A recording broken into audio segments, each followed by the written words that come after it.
আসসালামু আলাইকুম। আশা করি সবাই ভালো আছেন। আলহামদুলিল্লাহ, আল্লাহর অশেষ রহমতে আমরাও ভালো আছি। তো আজকে তো মনে হয় সৌদি আরবে রোজা চলতেছে, প্রথম রমজান। আমাদের এখানে চাঁদ দেখা গেলে আমাদের কালকে রমজান, প্রথম রমজান শুরু হবে। এই জন্য রান্নাবাড়া করতেছি। আজকে রাত্রেবেলা পাতাকপি ভাজি করতেছি, পাতাকপি সেদ্ধ দিচ্ছি চুলায়। আর এটা হচ্ছে টমেটো দিয়া ওইলে যে মাছ ভুনা করা হবে। পেঁয়াজ মনে খুঁজে গেছে রে, কালো চলে গেছে।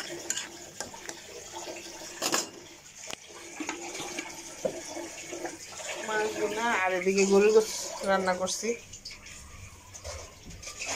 এই গরুর গোশ রান্না করছি, দুধ গরম করছি। আগে ভাগে একটু রান্নাটা শেষ করে ফেলাইতেছি, কারণ হইলো যে তারাবি নামাজ পড়তে যাবো। আমাদের এইখানে হুজুররা নামাজ পড়ায় জামাতের সাথে নামাজ পড়ায়। তো ওইখানে আমরা নামাজে যাবো, এশারে নামাজের পরেই। এই জন্য তাড়াতাড়ি রান্নাটা শেষ করে ফেলাইতেছি। আর এদিকে আবার মাছ ধোয়াইতেছি। মাছগুলা ধুইয়া তারপরে রেখে দেবো বেশি করে, ভালো করে।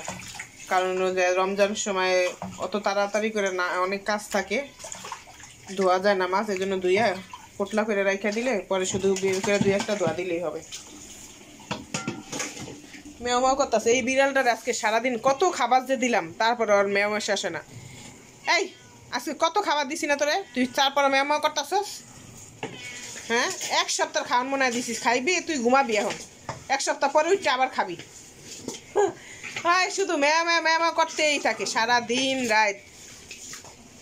ওরা খাবার দেওয়া নিষেধ আমাদের ছাদের, এইখান থেকে ওই ছাদের দেওয়া নিষেধ। ওই বাড়িওয়ালা বইলা দিছে যে এইখান থেকে কোনো খাবার দেওয়া যাবে না।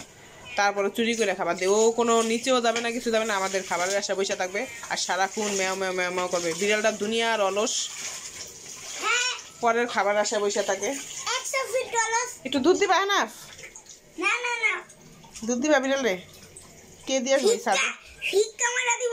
ফিক্কা মেরা দিবা না তো, এমনিতেই দিবা বাটিতে দিবা, পয়রা যাবে। ওই সাথে কি দুধ নিয়ে আসছে? চিনি। কে খাবে এটা? বিড়াল না তুমি? তুমি তো বিড়াল, শোষা বিড়াল।